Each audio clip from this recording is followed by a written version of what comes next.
listening to Muslimish Freethinkers, a podcast dedicated to fostering conversations on matters of faith and disbelief.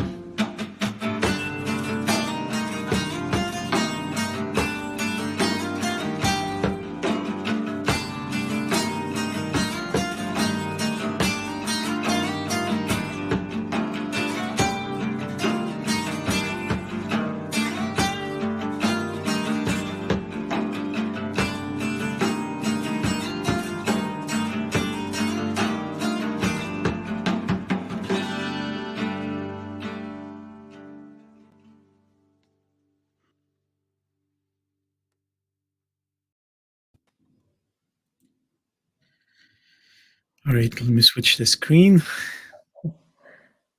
Good morning, good afternoon, and good evening, everyone. Thank you for joining us in this another episode of Muslimish Freethinkers broadcast. Muslimish is a 501c3 nonprofit organization whose mission is to create a safe, supportive, and open-minded environment for the exchange of thoughts and ideas among current and former Muslims, to foster a pluralistic society that respects the rights of all individuals to live according to their conscience, and to abolish blasphemy and apostasy laws across the globe. Muslimish was established in 2013 in New York City and now functions in 12 chapters in North America. If you value our mission statement, we encourage you to become a Muslimish member, as we rely on the generous support and volunteerism of our members and donors to sustain our programs. My name is Wissam Sharafuddin. I joined Muslimish in 2012 and helped found it as an organization in 2013. I am currently a Muslimish board of directors, and I am a member in Muslimish Detroit. I will be your host today. Although I'm a software engineer by degree, I have extensive background in Islamic studies, in addition to a strong academic interest in the theory of evolution. My study of the theory of evolution in the years 2008 and 2009 was part of a research I was conducting titled Islam and Evolution, and that led me to a life transformational understanding of science. Now I have the pleasure of introducing Dr. Rana Dijani. Dr. Rana Dijani is a molecular cell biologist from University of Iowa, and she is C. Malakova Fellow at the Jespin School of Leadership at the University of Richmond. She's a Harvard Radcliffe Fellow, a Fulbrighter, Eisenhower Fellow. She's a professor, former Center of Studies Director at the Hashemite University in Jordan, and a visiting professor at Yale and Cambridge, world expert on genetics of the Caucasian and Chechen populations in Jordan, established stem cell research ethics law in Jordan, advocate for biological evolution in Islam. She's a speaker at McGill University and MIT, and Jordan team leader in studying refugee youth with Yale University and the epigenetics of trauma across generations.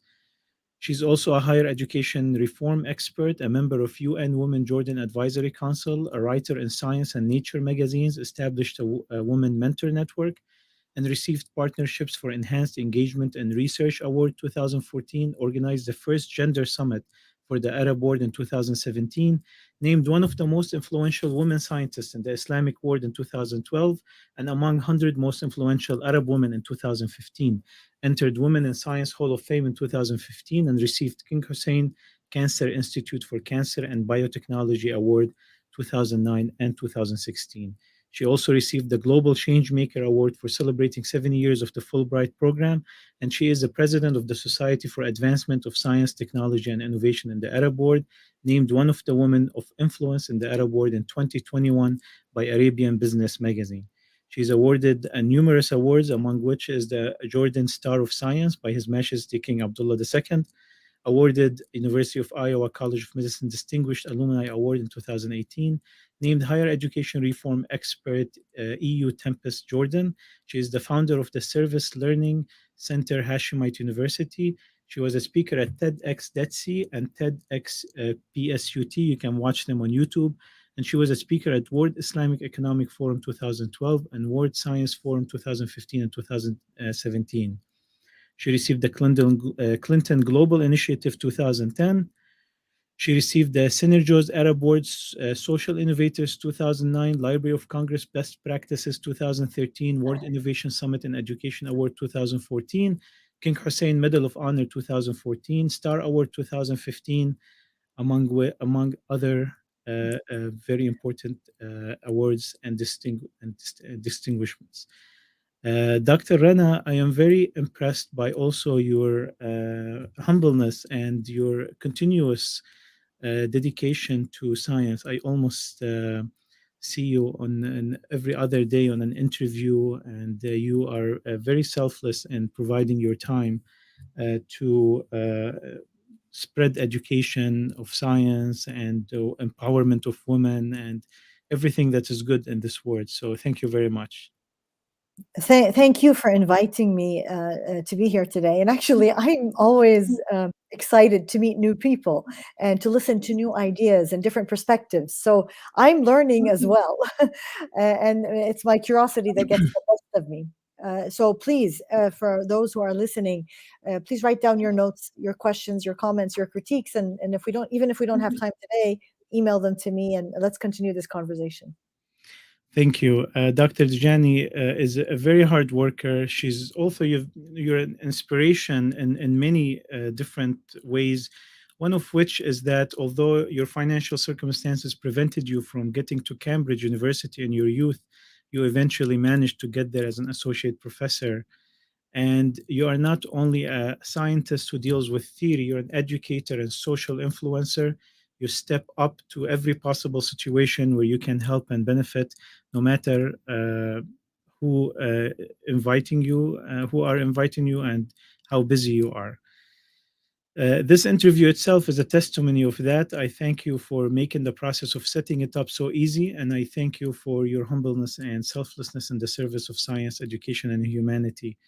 As I researched your previous interviews and lectures in preparation for this, I was just amazed at the amount of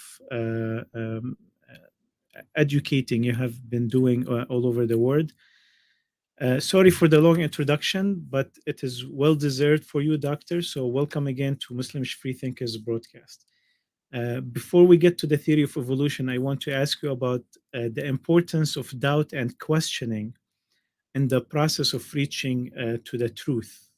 Note that our Muslimish logo that inserts a big question mark to the crescent of Islam, making it the focal point and destination in itself, making questioning and skepticism and inquiry at the center of it. And as my understanding from your previous lectures is that you see the same in Islam. So can you start with that, and then can you talk to us about the theory of evolution and how can we simplify such a very complicated theory in science? How can we put it in simple words for those who are seeing this for the first time as a way of educating themselves about the theory of evolution? Thank you for that question to kick off the talk. Actually, that's a really good, very a nice segue. I take, in Islam, one of the fundamental characteristics is that Allah tells us that we have a brain and that we should celebrate it by using it, by following our curiosity. And wherever our questioning and our curiosity takes us, to actually follow that until the end. And that's wajib, that's obligatory on us to do that. And therefore, nobody should tell us you can't ask or you shouldn't question. And as evidence for that, I like to quote some verses from the Quran, from Surah Al-Baqarah, when Abraham, and I'm paraphrasing here, when Abraham asked Allah, show me how you bring the dead back to life. So Allah didn't tell, and this is Abraham asking Allah, right? Not me and you, we could have our doubts. This is Abraham, who shouldn't have doubts, asking Allah, who, of course, you're asking the creator. And Allah didn't tell him, no, you can't ask, or that's not allowed, or even reprimanded him. He actually explained to him to go and collect physical evidence on how to show him that the way that Allah brings back the dead back to life. And to me, that's a testimonial on how we should pursue our lives in observing nature and asking questions and demanding scientific evidence to support any explanation or hypothesis we put forward to explain the natural phenomena around us. And so, therefore, to me, Islam is wonderful and amazing because it celebrates my brain. It makes me ask questions, and it encourages me to follow my curiosity wherever it leads, because What matters is your intention. And nobody can judge your intention except Allah. So ask whatever you want, and people can try to help in answering, but if they don't give you the answer that satisfies you, then this is our responsibility to keep on asking and pursuing answers that satisfy us. And that's the journey of life, and that's the spice and zest of life.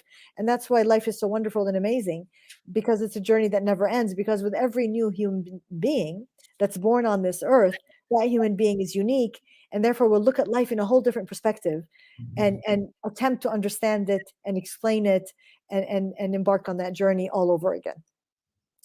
So in that spirit, I'll start sharing a few slides to talk about evolution. Sure. Okay, so here we go. Share screen. You can share screen or you can share slides. And if it's I tried, the slides didn't work, but I'll do the share screen. Sure. And then we can go. Hopefully that will work. Oh, Chrome has lost permission to capture your screen. All right, I don't want to waste time. That's strange. Is it a PowerPoint or a Google slide? It's a PowerPoint. Yeah. So share yours. Share and slides, and then you can upload your slides from your computer. It will make it easier for you. So I go to your computer, and then you go upload to share and slides and your computer, yes, and you and upload upload the slide. presentation. All right. While you look for it, while you prepare it, Doctor, I'm going to show a little clip about Dr. Dijani speaking about her view of how she combines faith and the theory of evolution, if you allow me. I believe that there is a God, and that He started everything in the beginning. And creator in that sense means that He put down the laws, the natural laws, whether they're the physical laws, gravity, relativity, quantum mechanics, or the natural laws in terms of biology, natural selection, and adaptability, which also include that element of randomness. And then the universe set forth, obeying those laws, and evolved and went forward. So to me, God is the creator in that sense. He does not interfere in every minute. He is outside of time. And therefore, this concept of before and happening now and later does not exist for Him, because He is beyond dimension. But it exists for us, and therefore sometimes we find a difficulty in associating a God creator with what's going on today. But in the way I see it, God the creator, in the sense that He created the laws, and then nature unfolds obeying those laws. For God, the concept of God intervening as life or the universe unfolds and progresses and evolves only exists as a concept if we are trapped in time.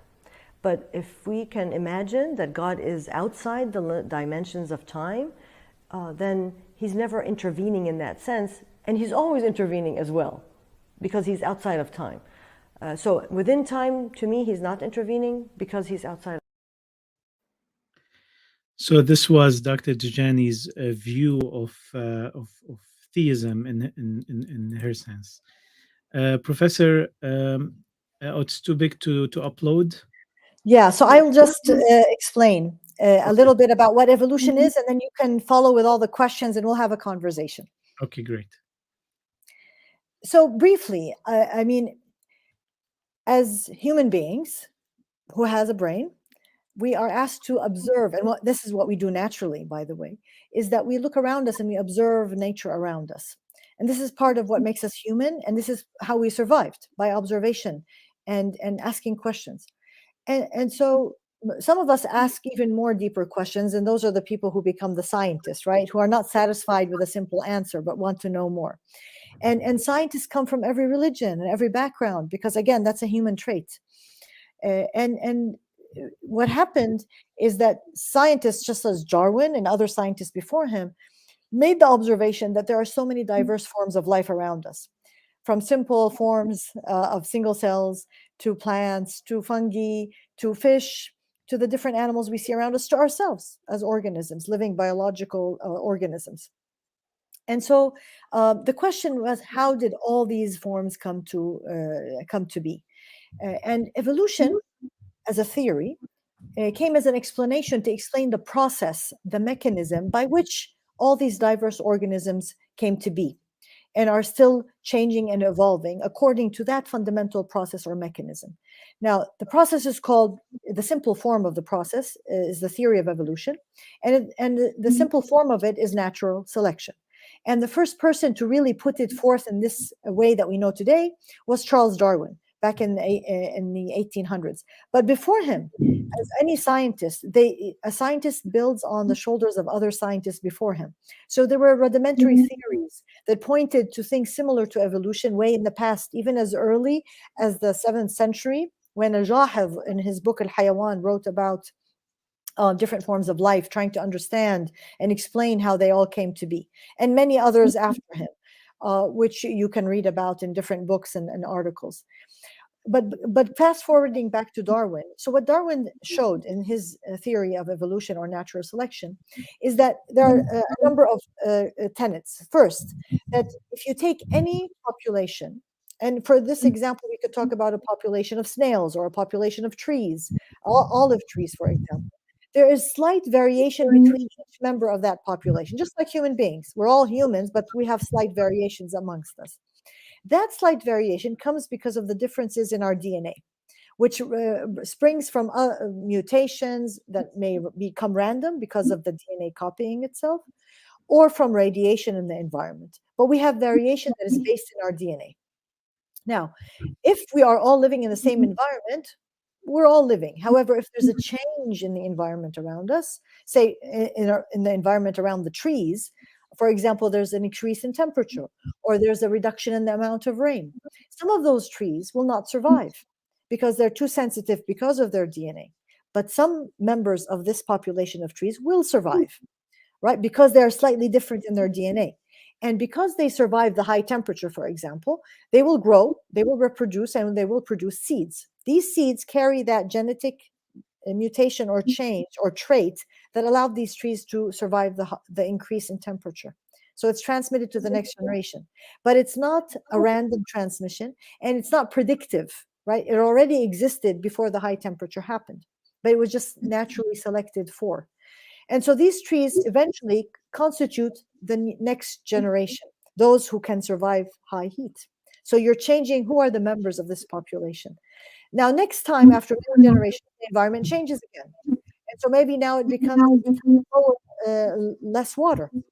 And so the trees who have the mutation that allows them to survive less water are the ones that will grow and reproduce and have seeds, while those who don't have that trait will not survive. So eventually, over a long period of time, as the trees replicate generation after generation, the traits of the general members of the population will change retrospectively as a result of which one was selected in that particular environment. So it's the environment that keeps on putting pressure to select for a particular trait in that particular member of the tree population. That is the theory of evolution. And now to take it as an explanation for all living things, that life started from a single beginning. Nobody in evolution talks about how that beginning started. Evolution explains what happened after the beginning. So it doesn't deal with who started the beginning. We as Muslims say it's Allah. Somebody else says it's another kind of God, or somebody calls it nature or a power, whatever. But evolution does not talk about the beginning.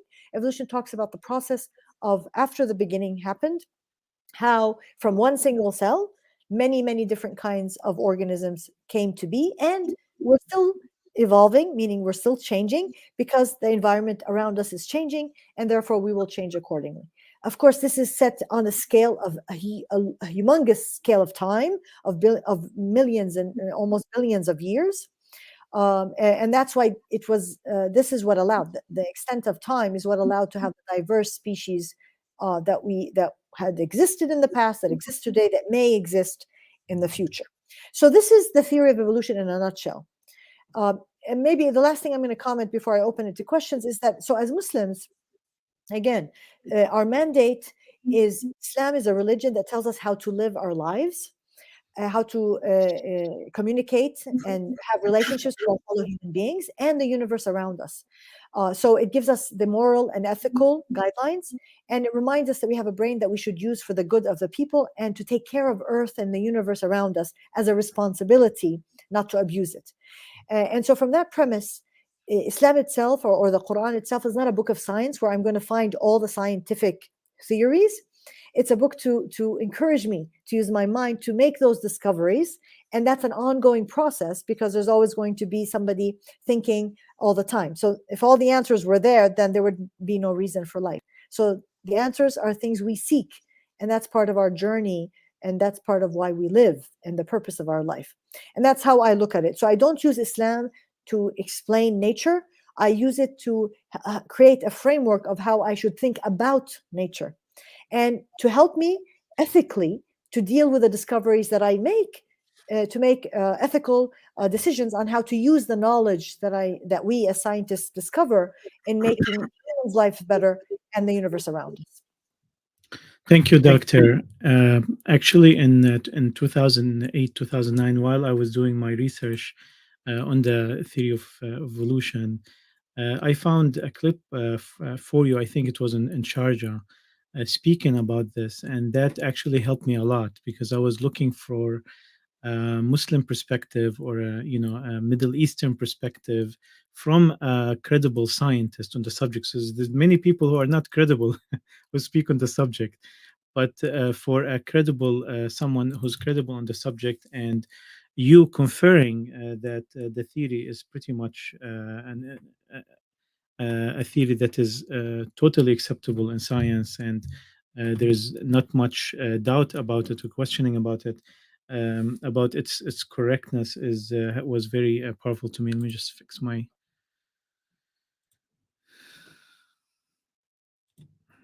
Here.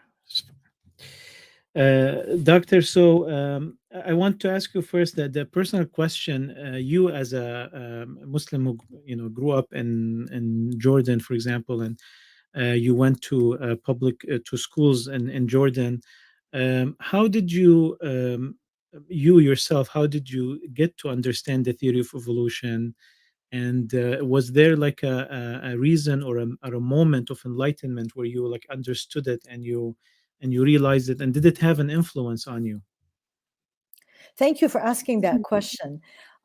Actually, I'm sure I'm like many Muslims. You grow up as a Muslim, and because you grow up as a Muslim, sometimes you don't question a lot of things. You take them for granted, right? And it's only when you start asking the questions, the most important thing is to have somebody around you to allow you to ask those questions, and to engage in a dialogue, to delve deep into those discussions. And at that point in my life, when I was a teenager, my father was the one who I asked all these questions, and we would engage in deep conversations trying to understand free will, and how much of it that I decide or Allah decides, and how does that make sense. So that in that beginning helped me to realize that I can think on my own to come up with an answer to the questions that I have that others may not ask, or where I may not find the answers.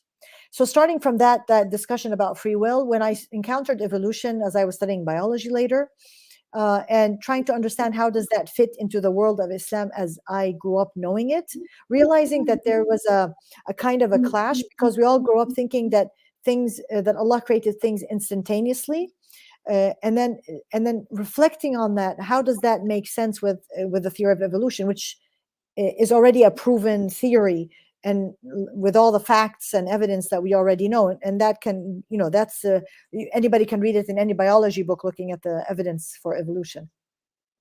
And I think that grappling took time, trying to understand, trying to go through stages until I realized that I don't have to find an explanation to make them fit.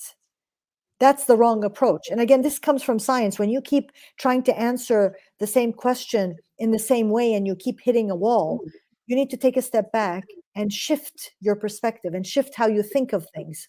So I took a step back and said, no, I don't want to push that they have to be compatible.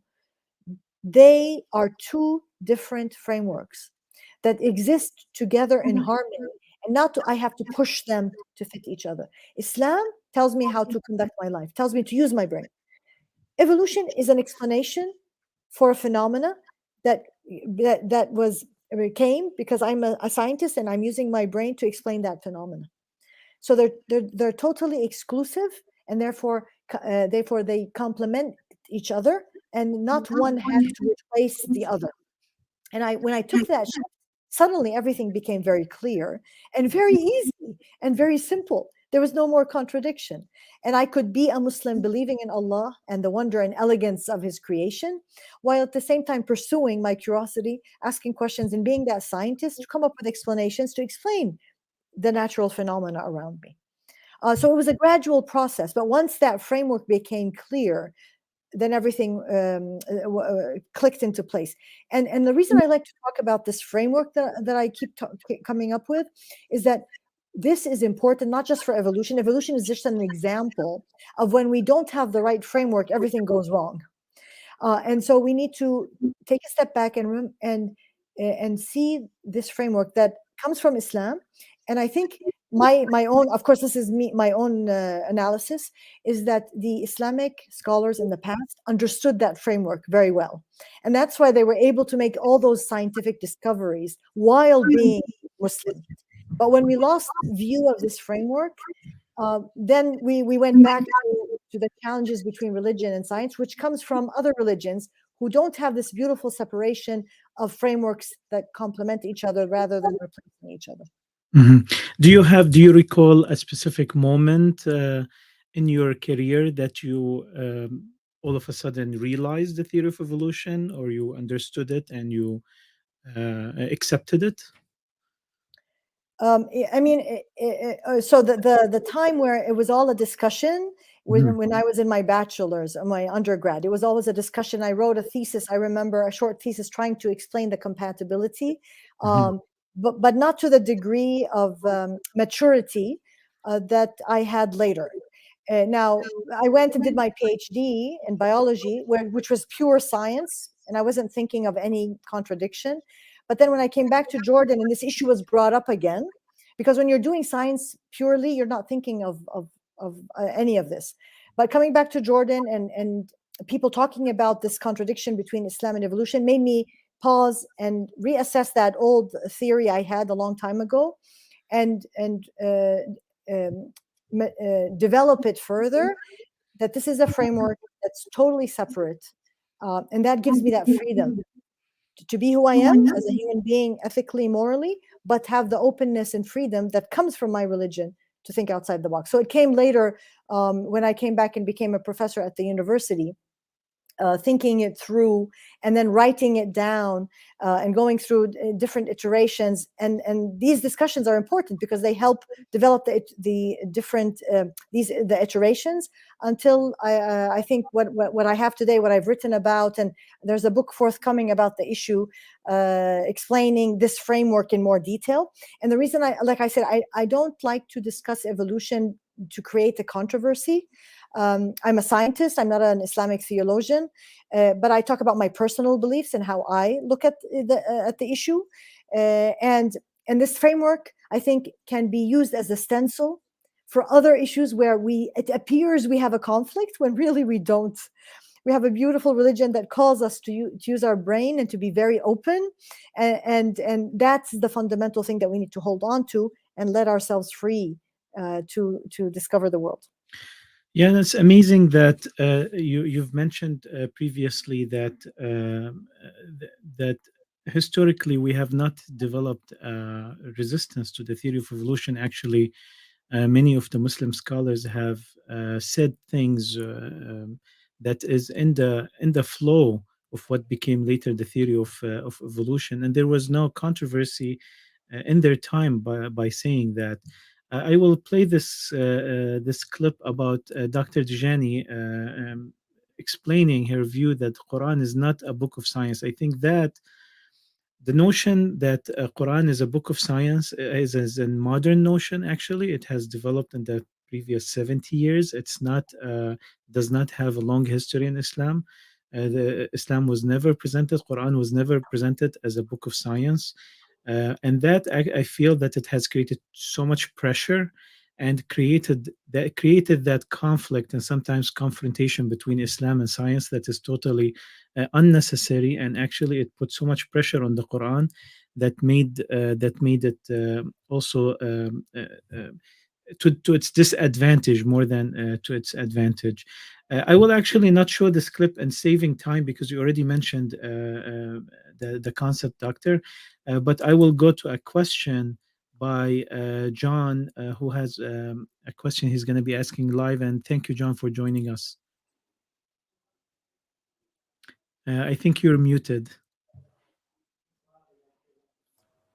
Fixed. There we go. Dr. Dijani, thank you so much for taking some time today to help us learn. I had a question. I was thinking about this. I was raised Catholic, so that's the background that I have for a lot of these questions. And I was wondering, looking at this historically, I know that as soon as Darwin's Origin of Species book was published in 1860, there was immediate pushback from the church. They had book burnings, and the Christian churches had a big problem right away. And I was wondering if that was the case with the Islamic world. Was there an immediate concern, or was it something that developed later as the Christian churches put together books and seminars and evolution denial programs like that? Things like the material from Adnan Akhtar and things like that. Is that a newer development, or has this been going on all the time as it has been in Christianity? Thank you. Yeah, thank you for that question. It's really, really important to highlight because it helps us trace where this came from, this apparent contradiction.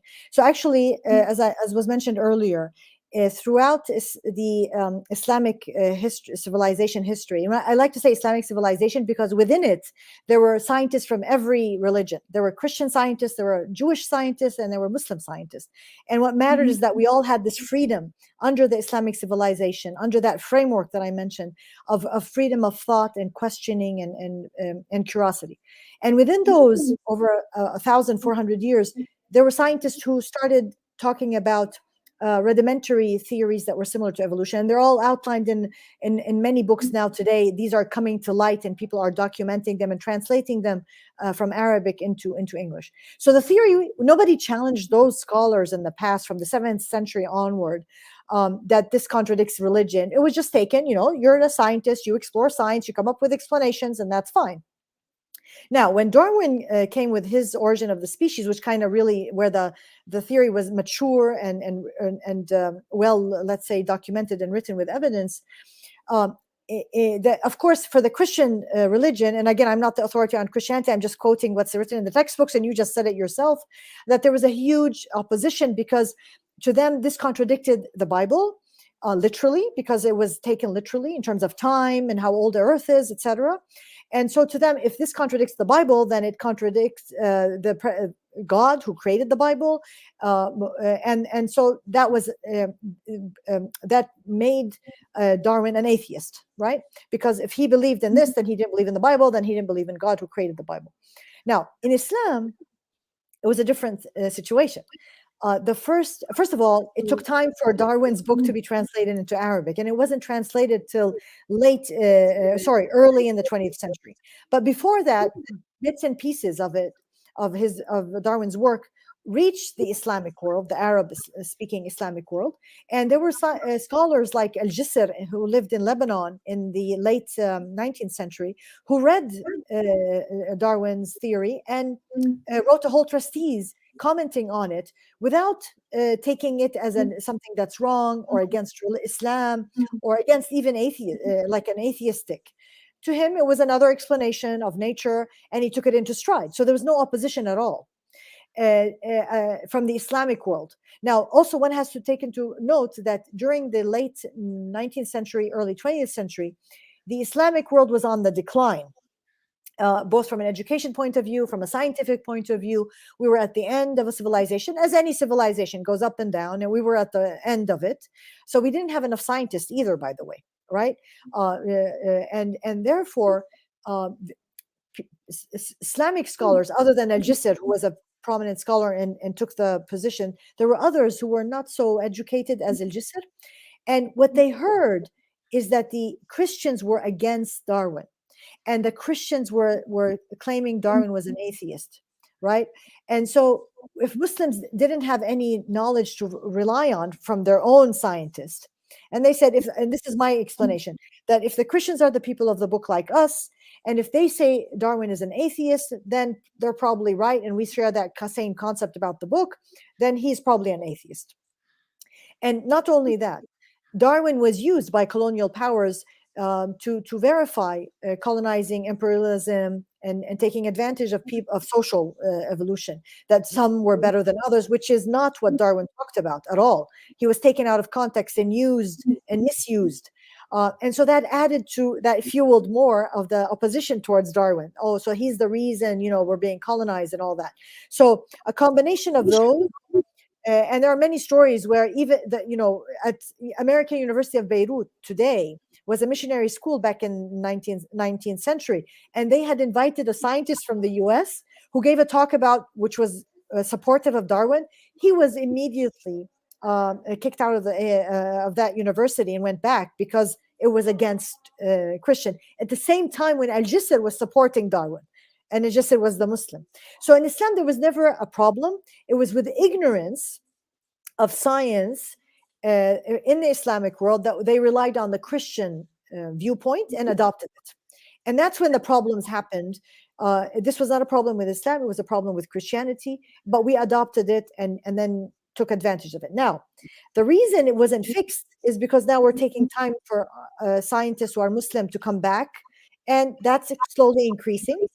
But if we allow questioning of religious scholars who had been against Darwin, there's a political aspect here, a political dimension. Because if we are going to allow people to question the Islamic scholars about their position, this will not stop at just questioning Islamic scholars. It's going to go on to question politics and leaders. And so also there are people who have a political agenda that don't want people to keep asking questions. And if evolution is the price, so what? Who cares, right?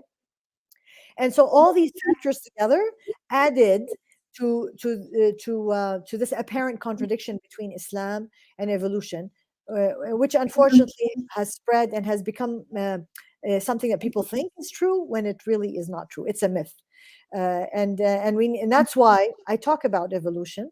Not that I want to highlight it or create a conflict, because whether we agree or not agree, we're using the fruits of evolution by taking a vaccine, by taking drugs to survive and to alleviate disease and prevent it. But I bring it up because I want people to be aware that there are many contradictions, not just evolution, and other issues in life that was never part of Islam, that we borrowed and took over from other religions and other cultures, thinking it was our problem when it really wasn't. And it came from ignorance and not understanding the framework that Islam came with 1,400 years ago to free our minds, to question, and never to be controlled by anybody except who we are and our intentions. Thank you, John, for your question. Please stay with us in the studio if you have any more comments or questions. This is on evolution and colonialism by Dr. Dijani. And please use this couple of minutes, Dr. Dijani, if you want to take any sip of water. I'm a biologist, and as a biologist, I make observations around me to try to understand what are the natural laws that govern how different organisms have evolved in the past and now and in the future. So using my logic, the laws of evolution, natural selection, seem to make the most sense to explain these phenomena. As a Muslim, looking back at the Islamic civilization, which was actually very important in the development of the different fields of science, medicine, physics, and biology, we see in many scholars' writings as early as 8th century, scholars who have pointed to different mechanisms governing evolution of different species. Rudimentary concepts that may look similar to Darwin's natural selection, but still the concept that one organism could evolve from ancient ancestors was present in the scholarly works. And this was never, ever a point of contention between religion, as is in this example Islam, and science.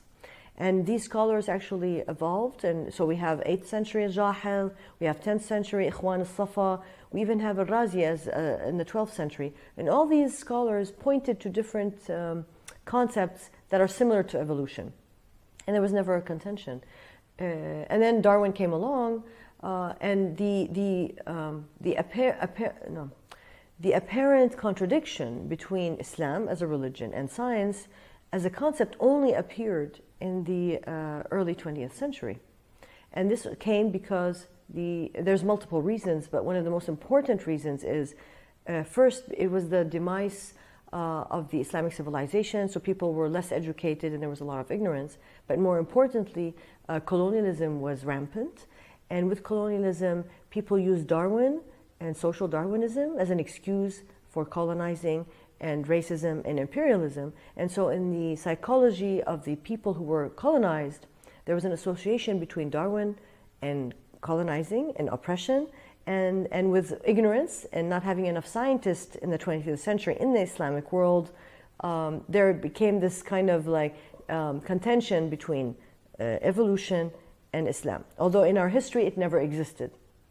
And now today this is being reclaimed and reinterpreted and redefined to remove that contention that only came temporary. Another very important point is also terminology. Because many of the studies that were done to try to understand the concept of creator and evolution came from the Western world. And so the word creator in a Western context has a different meaning than it does in the Islamic context. In Islam, when we say God is the creator, it means that he created the laws and the rules, and they started unfolding later. And it doesn't necessarily mean that everything was done spontaneously. So when you ask a Muslim, do you believe in creation or creator, they will say yes, because they're talking about a God who started everything.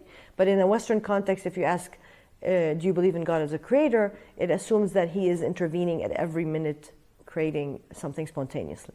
So I think that also terminology and how we define creator across cultures and languages sometimes plays a role in misunderstanding. Thank you, Doctor. Doctor, you've attended a few conferences for the Islamic World Forum and other conferences that among Muslim scholars, and you've mentioned in another interview that there were some scholars that were accepting of the theory of evolution, some were more resistant.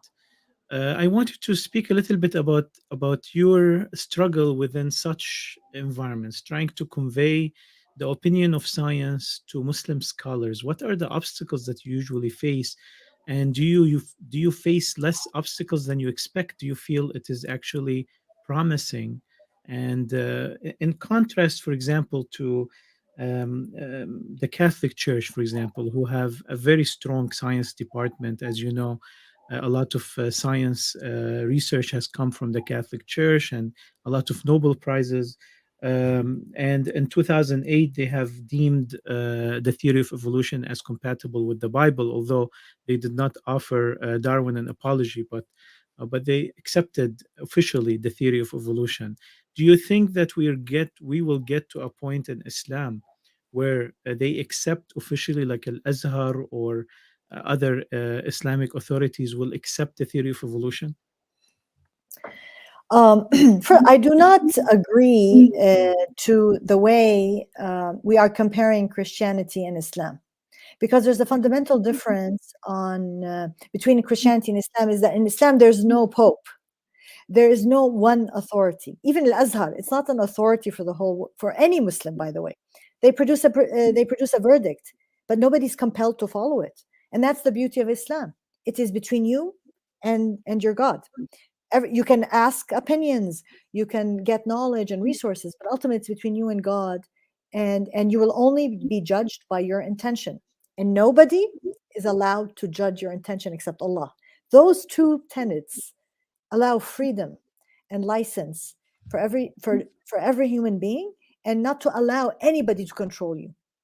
Therefore, requesting that an Islamic body to sanction evolution is not how Islam works, Because if you give that authority to someone, it'll be used for other things later. And that's not what we want to do, right? Again, Islam is a framework. Go think and do whatever you want. You don't need a sanction. And therefore, I do not want a sanction from anyone. I just want us to work on freedom of thinking. And that's it. That's true sorry, but that's true at a personal level. But at the end of the day, there are Islamic institutions that kind of represent a scholarly opinion. Yes, Muslims are not obligated by it, but it's influential on Muslims, the least we can say, right? Yes, but again, the way we present it, we have to be careful, because by giving it the authority in the way you propose the question, you're giving it an authority that it cannot claim in Islam.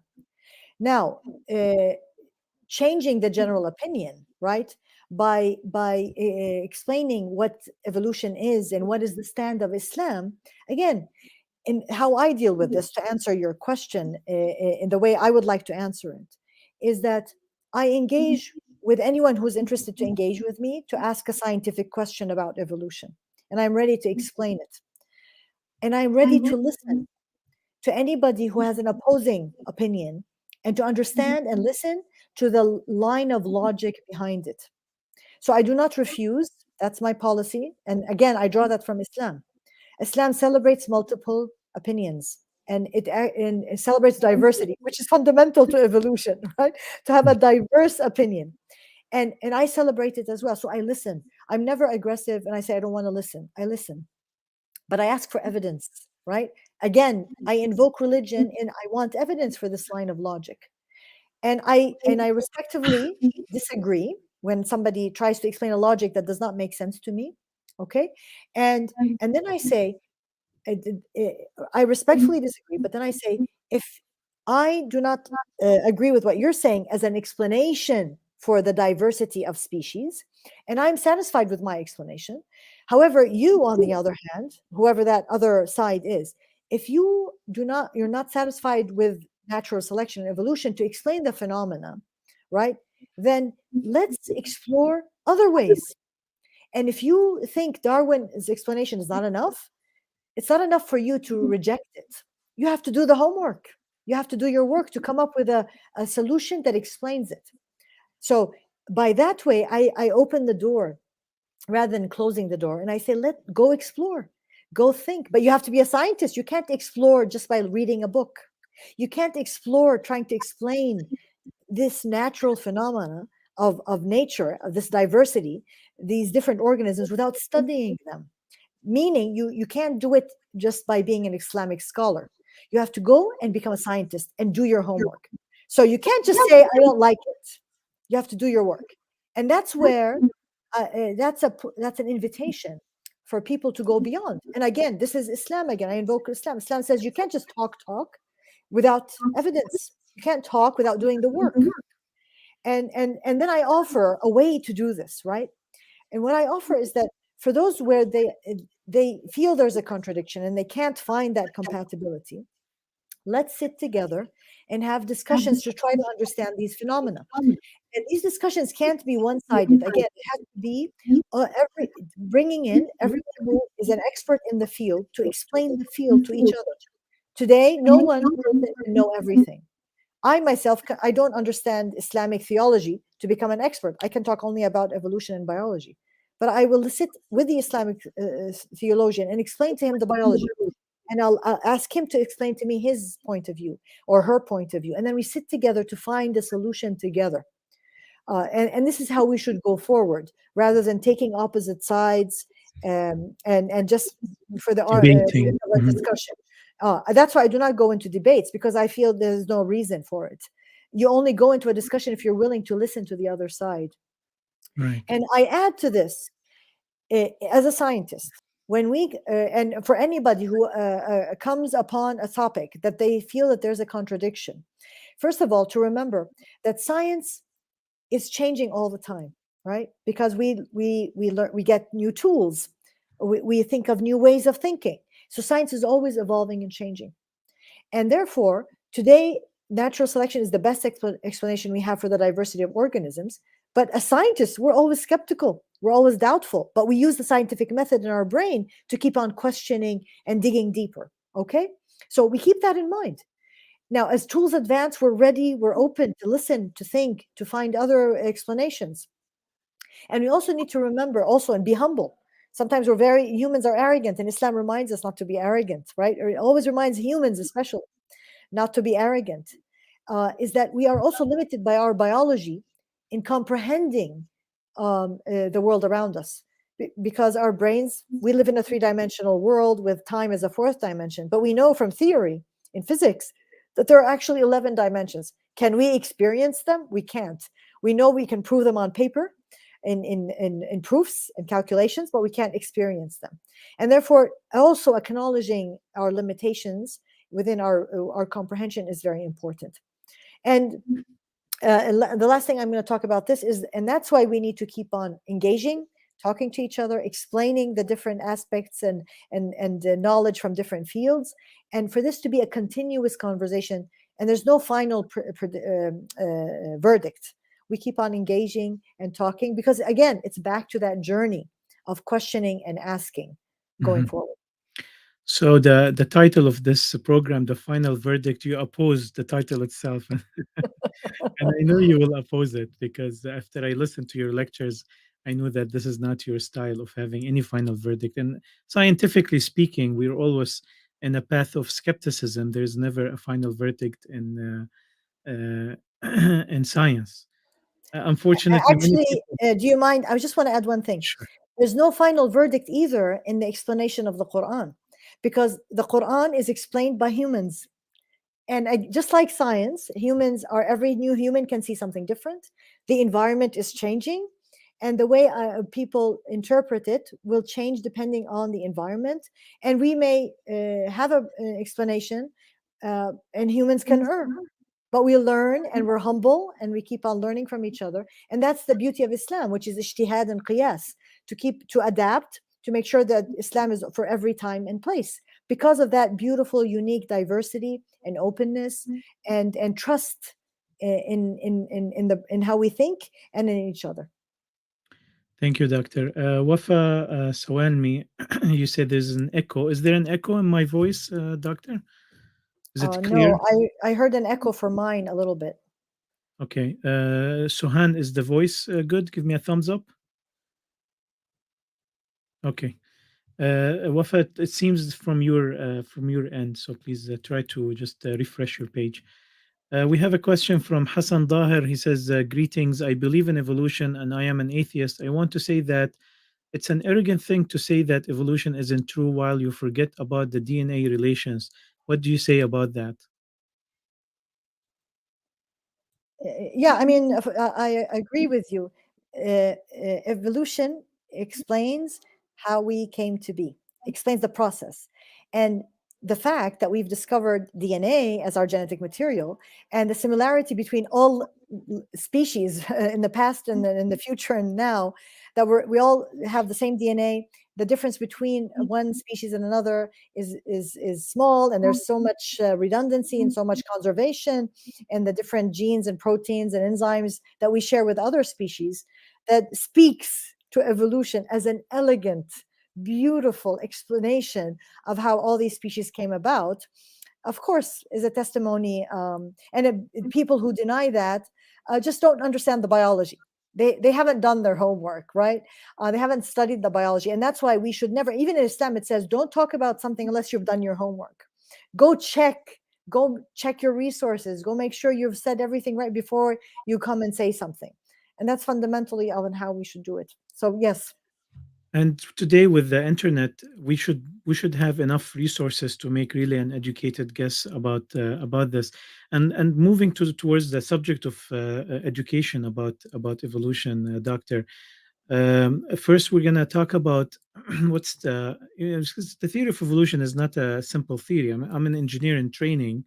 I didn't get much biology in my career, so when it came time for me to learn about evolution, it took me about a good 6 to 8 months of continuous reading and studying, and the proximity of the University of Michigan and other universities here allowed me to go and ask the questions whenever I had any, and the presence of the natural history museums and the YouTube movement. So it is really a little bit of work. It is not as simple as I feel. I know that creationism is not necessarily opposing evolution. In our Islamic perspective, creationism is not necessarily opposing of the theory of evolution, but creationism in its Western sense, it's the opposite of the theory of evolution. And creationism is very easy to understand. It's basically there is a supreme being who designs things, and that's easy to understand. But the theory of evolution, it takes a little bit, as you said, we have not evolved to understand it. So it's kind of a little bit of an effort. So Nada Hassan asks, do you have any suggestions on how to introduce evolution to Muslim children without it causing confusion to them? So it shouldn't cause confusion unless you are the one who is confused, you make them feel. You're right. Yeah, you project. If you are confused, they're going to feel it, and so you've projected your confusion on them. So the first thing is for you to work on yourself, to do your homework, understand what evolution is all about, and then suddenly, everything clicks, and this is amazing. So it has nothing to do with religion. When you sit with the kids and you talk about, the beautiful diversity of species, how everything is made of DNA, and how this DNA is the same from bacteria to humans, and how we are cousins with apes, and that we all come back to one ancient ancestor, and we all came out of it. And isn't that wonderful that we are part of this beautiful world. We are part of this biology. And this is so humbling, right? And that each organism has evolved to be the most fit for its environment. I can't live in a temperature of 100 degrees, but a thermophilic bacteria can. And it does an amazing job. And it has all those proteins and enzymes to make it live there. And I'm in awe, right? I evolved to do something else, and I'm good at it. Horses have evolved to do a different thing. And it's this beauty, this elegance, that is what evolution is all about. So to me, that does not contradict. There's nothing to be confused about. So children are always ready to listen and to understand and explain and be awe. We are the ones who project that confusion or that there's something wrong, and then plants those seeds and doubts in them. Right? And if a child asks you a question, you don't know how to answer it, you say, let's walk this walk together. Let's go explore together. You know what? I don't know either. And to have that also humbleness of saying, I don't know. And let's go read together. Let's go learn together and make these amazing discoveries. Professor, while 97% of the scientific community accepts evolution as the dominant scientific theory of biological diversity, according to Pew Research, there is, there is a public perception of science that is kind of lagging behind these numbers. So in terms of acceptance of the theory of evolution, we find that 79%, it is high in some countries like Kazakhstan and Lebanon, while it's very low in countries like Iraq, it's 27%, Afghanistan, it's like 26%.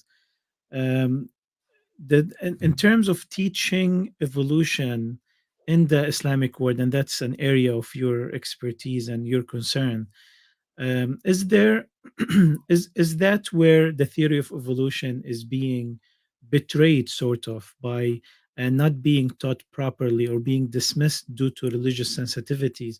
I'm going to show you a little clip before you answer this question about a visit to a religious school in London by Professor Richard Dawkins. In our school, when our teachers tell us stuff like teacher stuff, it's like whether it's up to us whether we believe it or not. The teachers do not disrespect our decision. Everybody has a right to their own decision at the end of the day. Yes. Suppose we take a fact like, are we and chimpanzees cousins? I mean, do you believe that we're cousins of chimpanzees? Or monkeys? No, I wouldn't think so. What do perhaps we have a science teacher, have we? What do you teach about that? Well, yeah, we learn about in the curriculum because that's what we follow.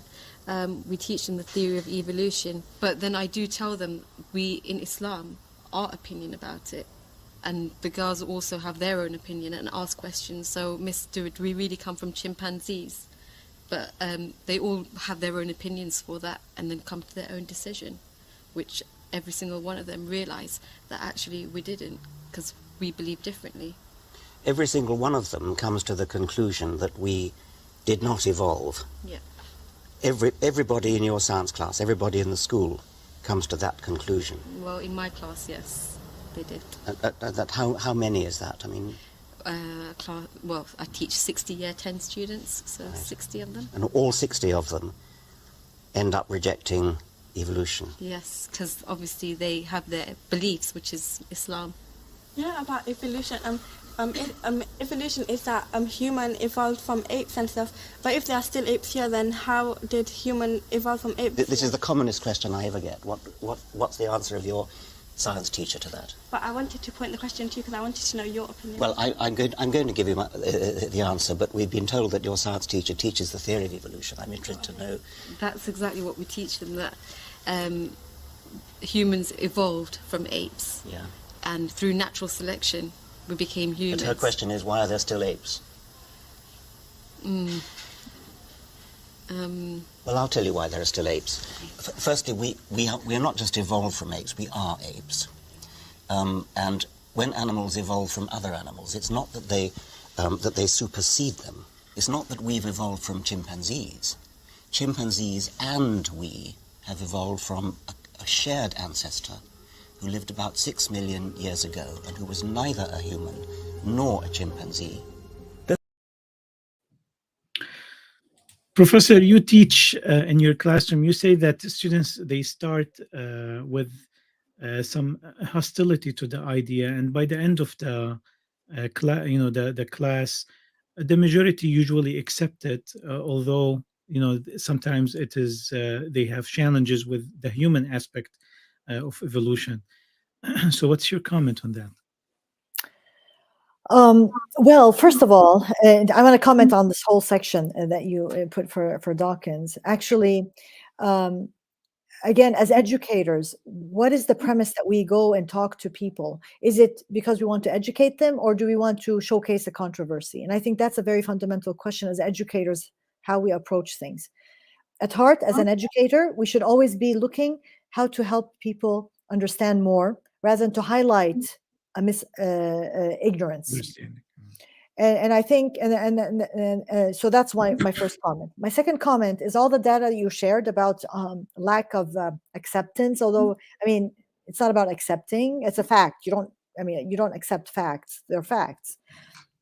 However, that data is drawn on research, on surveys that used words and terminology that are not explained within the cultural context of what creationism means and what creator means. And so that 27% and 36% and all those do not necessarily reflect the real picture on the ground. So again, I have issues with that.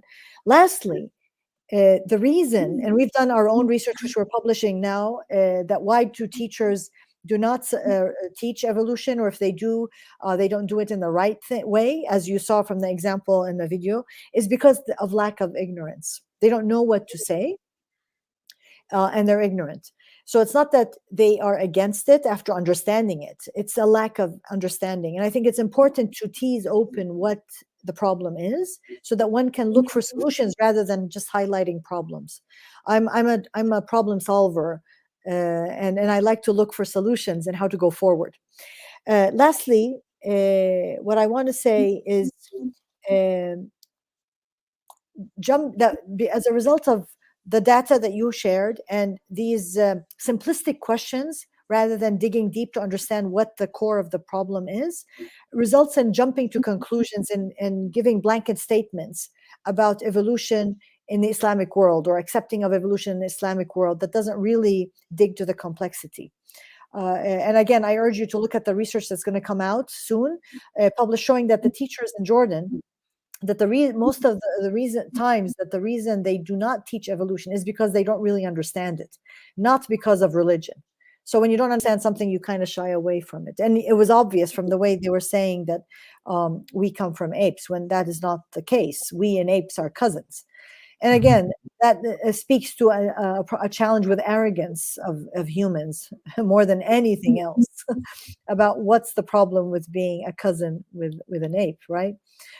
We are all part of God's creation. And again, when I say God's creation, I'm saying it in an Islamic context, not a Christian Western context.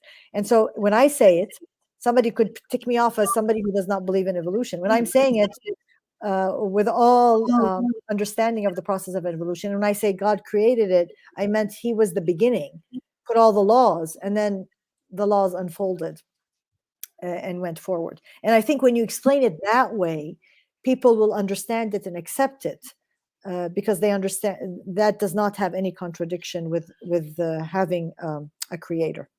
Right. Excuse me. Well, that clip was part of a documentary that was trying to, focus on its theme, which was not education; it was something else. But Richard Dawkins Foundation in the United States and Europe have established an organization that helps teachers teach the theory of evolution by providing them resources. And I'm going to leave the link in the comments for it can be used by any teacher anywhere in the world, really. Professor, as we come to an end of our time, first of all, I want to bring Sohan. Sohan, are you ready? He will ask. He has a couple of questions. Hi, Dr. Dijani. Pleased to meet you, and thank you for your talk. I have a couple of questions with slightly theological dimensions, but as I understand, you have reconciled Islam and your understanding of evolution. So I'm curious about your thoughts about these concerns. So in the timeline of hominin evolution, Australopithecines and habilis, ergaster, Neanderthals, humans, when in this timeline do you believe that free will and souls, like insanification, so to speak, souls that could be judged by God would appear? Yeah, thank you for the question. Actually, as a Muslim, I use my brain to answer these questions, right? So using my brain as a scientist to answer that question, first I need to understand, what does a soul mean? I need to understand, what does free will mean? If you ask me now, do you want to drink water? And I say, yes, I actually consciously take a glass of water. Do I understand as a scientist what's going on in my brain? We still don't understand what's happening in our brains yet. The brain is a very complicated, sophisticated organ, and science is trying to understand it and unpack the complexity of the millions upon millions of cells and the billions of connections between them that ultimately forms my action of making a decision whether I want to drink water or not, or whether I want to dream, or I have an intention to do something abstractly. We're still touching the surface. So I cannot, and I don't have the answer to your question now, but your question encourages me to do more research to try to understand what that means. And once I understand at some point in the future, me and others, what that means, then we can trace it back. To answer your question, when did this arise? What was that? Whether it was a number of cells, was it a number of connections? What happened? What came up? And actually, this is something that we can. Again, it's a encouragement and a call to do more scientific research and understand it. So, you have another question? Yes. Yeah, I have another question, which is a little bit related, perhaps. So, if evolution by natural selection, since it has happened, it can arguably continue to happen and can possibly happen anywhere else. Well, abiogenesis aside, anywhere else where life has emerged in the universe. So that raises the possibility of the potential evolution of non-human rational life forms from either human or non-human lineages. Like, for example, maybe humans will go extinct, and somewhere from the human from the current human or non-human lineage, other sentient rational life forms could exist, and maybe even elsewhere in the universe where life has emerged, abiogenesis has happened, and evolution of rational life forms can exist.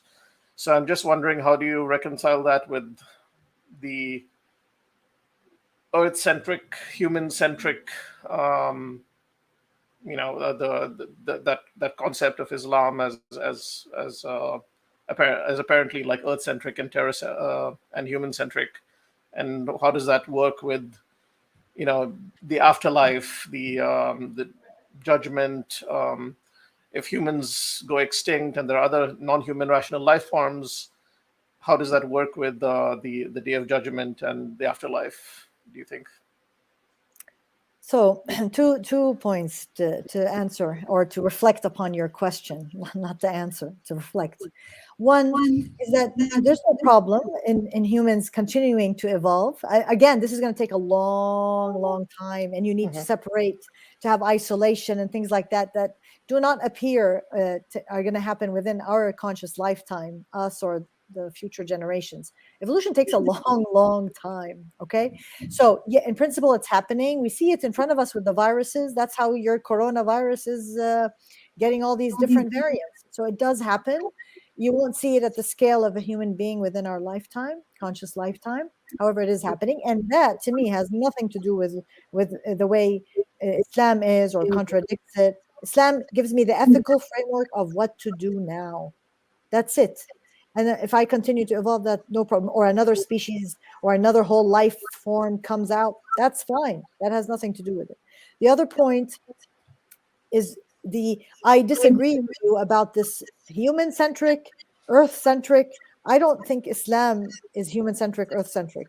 And that's why in the Quran it keeps reminding us about human arrogance, thinking that we have to be the center of everything. We have to serve. If we have a brain, we have a lot of work to do. But that doesn't put us in the center, that we are the most important. And I think that's where we get what Islam is about wrong. This earth-centric, human-centric, I disagree. I think we are part of the creation. Each part of the creation is a celebration of beauty and diversity and elegance. And it's not about the humans being the center. And I think that's where we get it wrong. And we run into that problem of contradiction. If we remove that egocentric, that human-centric, that other-centric, suddenly everything becomes more clear. So it's changing the framework. Well, I mean, it just means it's like, talking about sort of the heavens being created in 2 days and earth being created in 2 days, and judgment and creation of only humans. I mean, in that sense, not that, humans are the center of everything, but like as in that this earth is God's special creation, humans are God's special creation and nothing else. Isn't that, I think everything God created is special, not just humans, right? And if there was anything special about us, it was the extra responsibility. So it's nothing to celebrate in that sense, the way we're celebrating it. Actually, it's a more onus on us to explore the world around us and the science around us and other species, and to appreciate them and celebrate with them as each one contributing to the harmony of the universe, rather than saying I'm the center. So it's what I'm trying to convey is that it's a whole different framework. It's a paradigm shift. It's not a logical. I'm not taking the way you're explaining Islam and building on it. I am removing that framework and substituting a whole different framework. And this is not me, Rana. This is what I believe Islam is, and that's what it was understood in the past. And this is what we want to reclaim.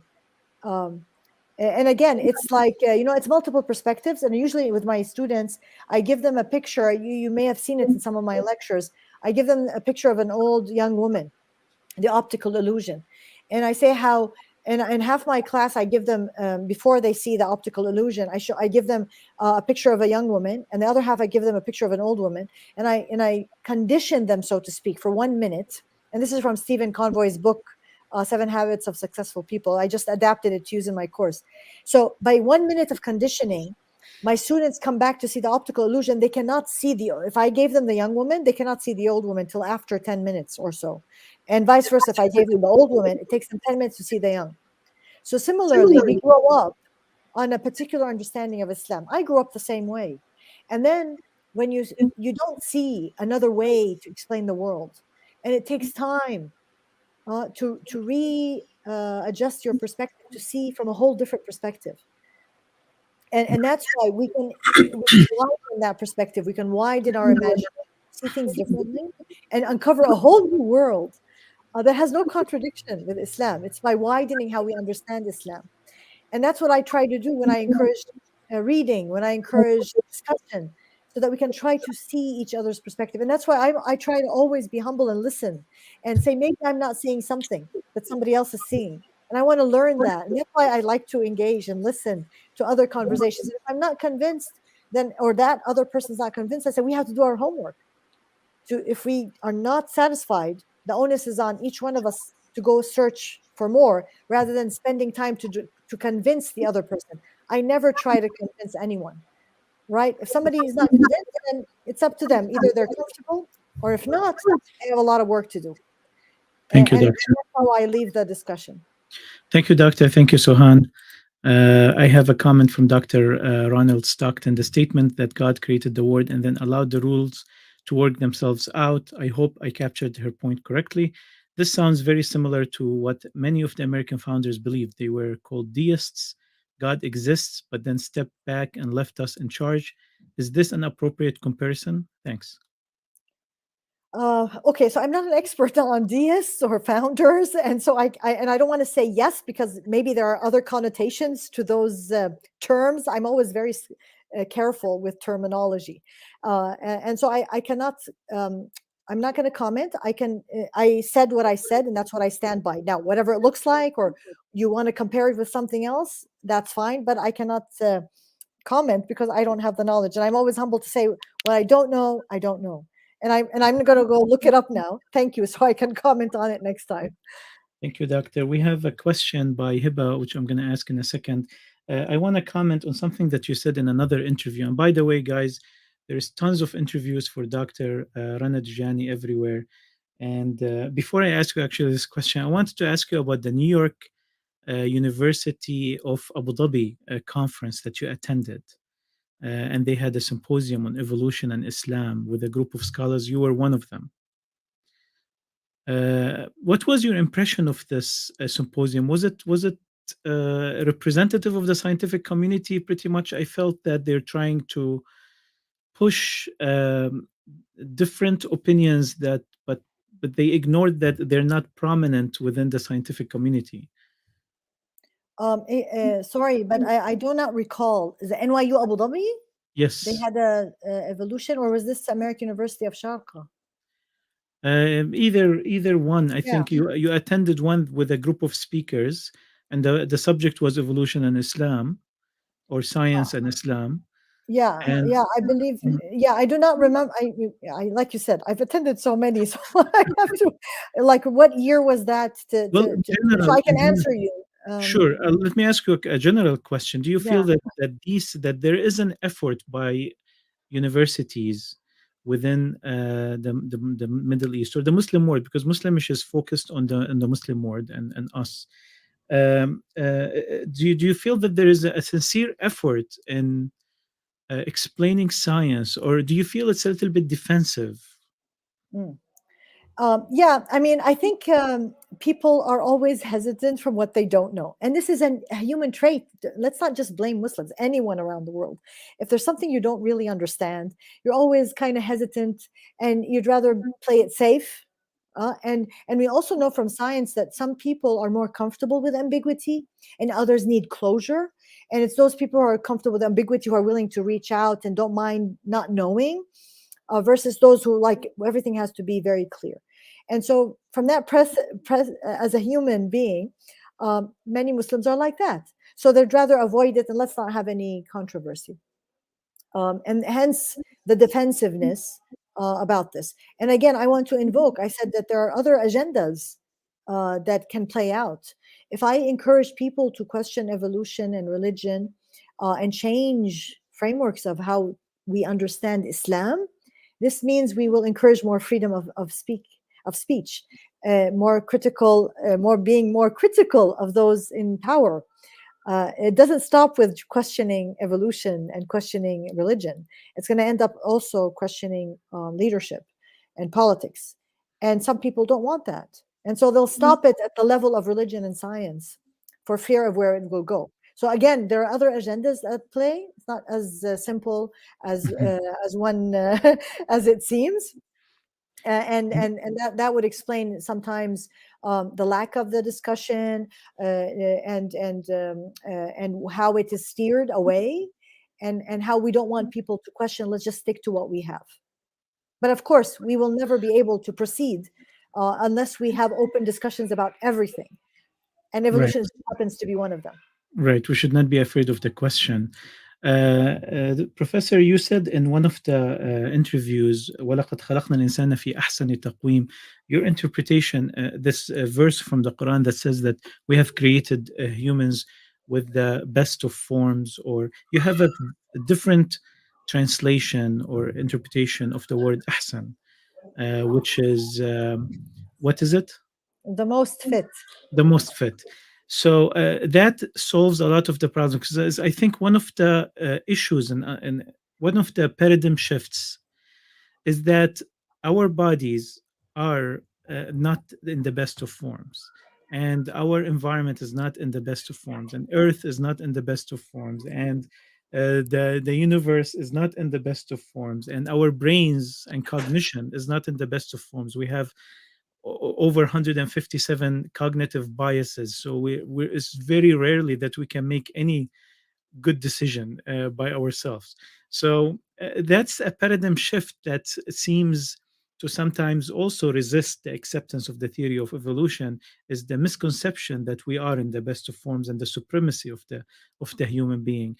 Even the concept that we are a successful species in itself is a misconception in science. There are many more species. It's questionable whether we are even a successful species or not. Any comment on that before we go to the question of Hiba? Yeah, so the reason I only go and talk about that if I'm pushed to talk about it. The reason I don't want to talk about it is because I don't want to use the Quran to explain science, because otherwise I'd be falling into the same mistake that others have done before by taking the Quran as a book of science, trying to find evidence in the Quran to explain the natural phenomena around us.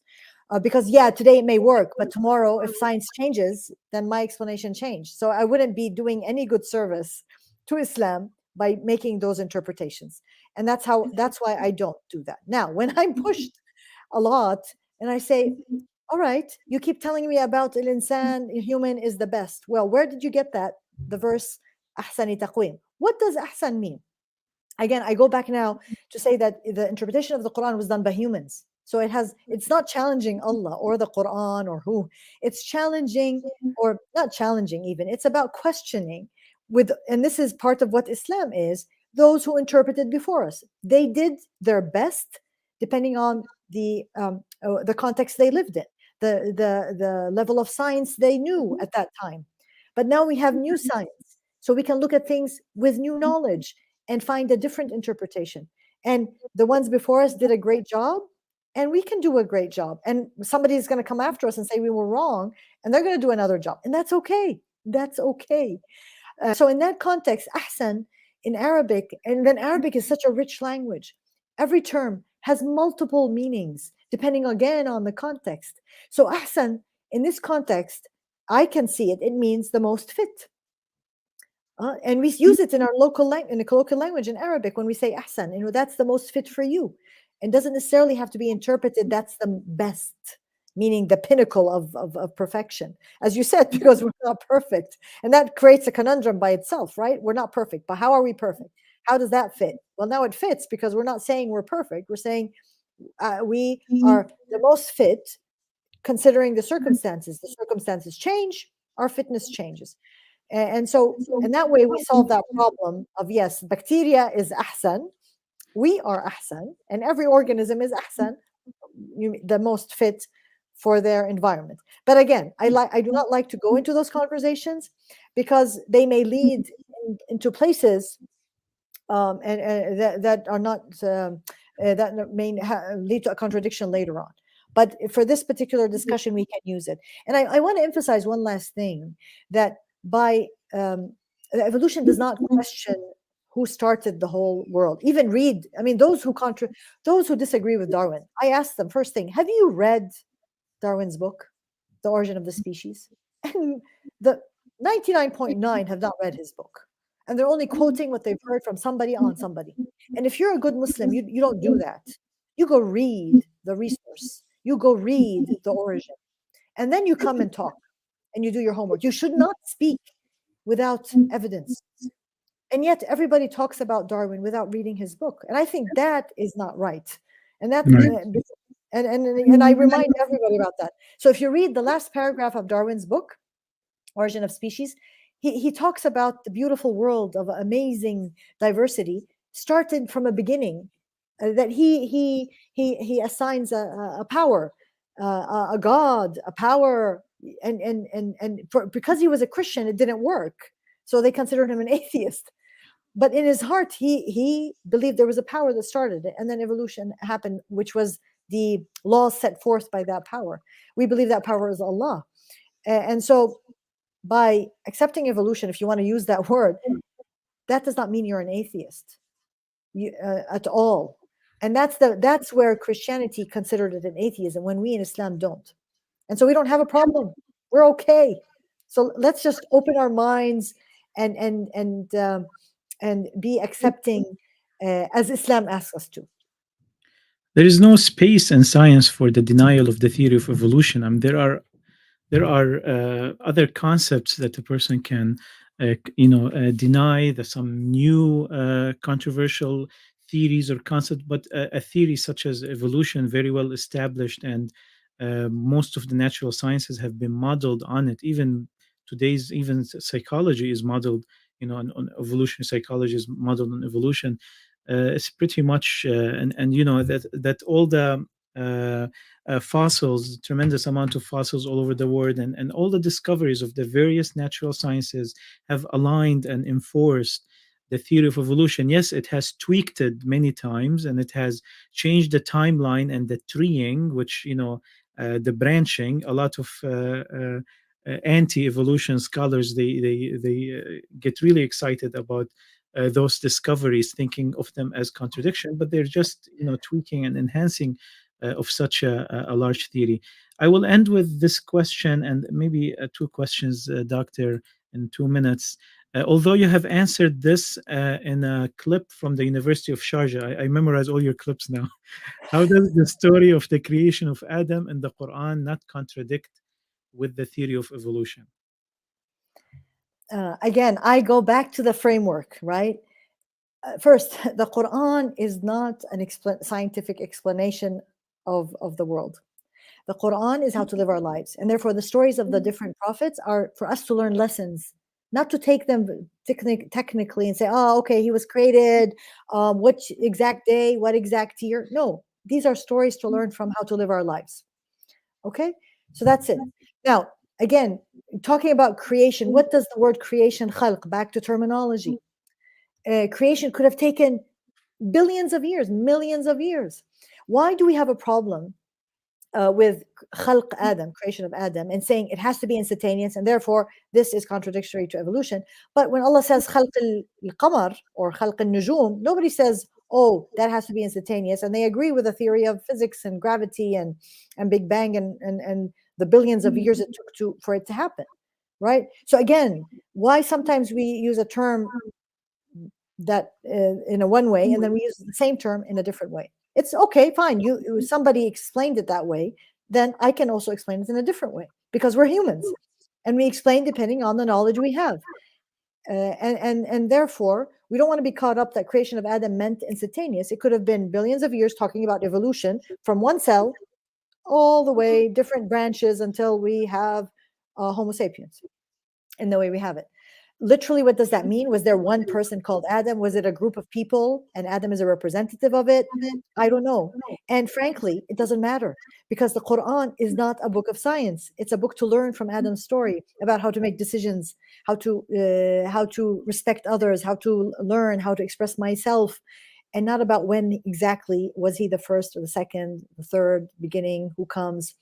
And one can go into many interpretations of tying it to make it fit evolution. But again, I don't want to get caught into that because somebody else will come with another explanation that's better than mine.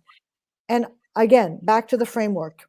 It's about how to think, look at nature, observe it, and use Islam and the book of Quran, how to live my life for morals and ethics. Thank you, Doctor. And I remember a saying by a very progressive scholar. Name is Sayyid Muhammad Hussein Fadlallah from Lebanon, who said that when science contradicts religion, then religion has to reevaluate its papers. So we have the facts from science, and then we can understand that the value of the guiding value from religion. Like the Quran is a book of guidance, and it's not a book of science. There is much symbolism in all the religious books of the past. But I want to add one thing to what you said, or the quote from this person, that as scientists, we also have to be skeptical. We know today these are the best explanations, and they have stood the rigor of experiments and other explanations. But we are also humble to know that there may be more, right? And we are always learning, and we must always be skeptical as scientists as well. And I always keep that in mind as well, because I don't want to be the arrogant scientist either. That's wrong too. Thank you, Professor. And I want to end with inviting those who want to formulate an opinion about the theory of evolution to either, like Dr. Dijani has proposed, to read and understand it scientifically, which will take some effort. It will not be the path of the lazy. It was going to take some effort to understand it, and a good reading for it. And if you were going to take the shortcut of asking someone, then please ask a scientist and a biologist more specifically. Don't ask Dr. Zaghlul al-Najjar, who is a geologist, or don't ask a sheikh who's a theologist.